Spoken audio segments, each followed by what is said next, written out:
लाहौर में मीडिया से ॻाल्हाईंदे खुर्शीद शाह चयो त ताहिरुल क़ादरी सां मुलाक़ात का नई ॻाल्हि न आहे। उन खां अॻु बि साणस मुलाक़ातूं थींदियूं आयूं आहिनि। हुन चयो त मॉडल टाउन साणियो थियो त हू जनाज़नि एहतिजाज में शरीक थिया। हू संदन हक़ इंसाफ़ लाइ अॼु बि सड़नि गॾु आहिनि। खुर्शीद शाह चयो त हू फाटा खे केपी में मिलाइण जे हक़ में आहिनि। उन हवाले सां संदन पोज़ीशन वाज़े आहे, उहो संदन मंशूर जो हिसो आहे। वटण 2/3 अक्सरियत हुजे हा त हू उहो कमु करे छॾीनि हा। संदसि चवणु हो त पीपी जी सियासत धड़नि वारी न आहे। हू मुल्क में जमहूरियत चाहिनि था ऐं चूंडूं वक़्त ते थियनि, जॾहिं त हू कंहिं पार्टी सां विछोटियूं नथा चाहिनि। मुखालिफ़ धुर जे अॻवान जो चवणु हो त हू वेड़ ऐं तकरार नथा चाहिनि। पीपी मुल्क में इंतकाम ऐं दुश्मनी वारी सियासत नथी चाहे। हुन चयो त साद रफ़ीक जे बयान में अहिड़ी का शइ न हुई जंहिं ते ISPR खे तकड़ में रद्द अमल न अचणु घुरिजे हा। हम किसी सियासी जमात से दूरियां नहीं चाहते।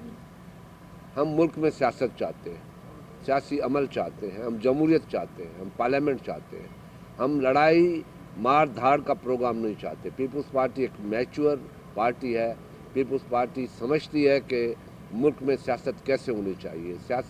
सियासत में इंतकाम नहीं होना चाहिए, सियासत में दुश्मनी नहीं होनी चाहिए, सियासत में अकोमोडेट करने की पॉलिसी होनी चाहिए। साद रफ़ीक का स्टेटमेंट बड़ा तफसील से पढ़ा है, बड़ा देखा है, उसमें कोई ऐसी बात नज़र नहीं आई जिसमें इमीडिएटली ISPR का इतना बड़ा रिएक्शन आ गया, जो नहीं आना चाहिए था। वो अदारा है, उनका एक एक लफ्ज़ की बड़ी अहमियत है, उनको इतना जल्दी नहीं आना चाहिए था। खुर्शीद शाह चयो त क़ौम ॾिसे पई त लीगी अॻवान सऊदी अरब छो वञनि पिया। उन जो कहिड़ो सबबु आहे। संदसि चवणु हो त सऊदी अरब जो एतिराम आहे, एटमी मुल्क जी हैसियत में पंहिंजी पॉलिसी हुजणु घुरिजे। ॿियनि जो दरवाज़ो वॼाइणु तकलीफ़ ॾींदो आहे। आज कौम देख रही है, बड़े गौर से देख रही है कि सऊदी अरब क्यों गए हैं, किस लिए जा रहे हैं, क्या वजह है।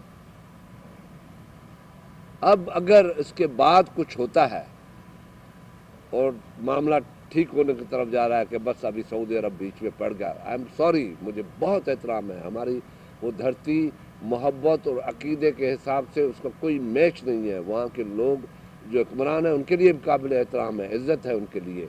मगर पाकिस्तान एक न्यूक्लियर पावर है, 20 करोड़ अवाम का मुल्क है। इसके अपनी पॉलिसियाँ होनी चाहिए, इनका अपना रूल ऑफ लॉ होना चाहिए, इनका अपना आइन है।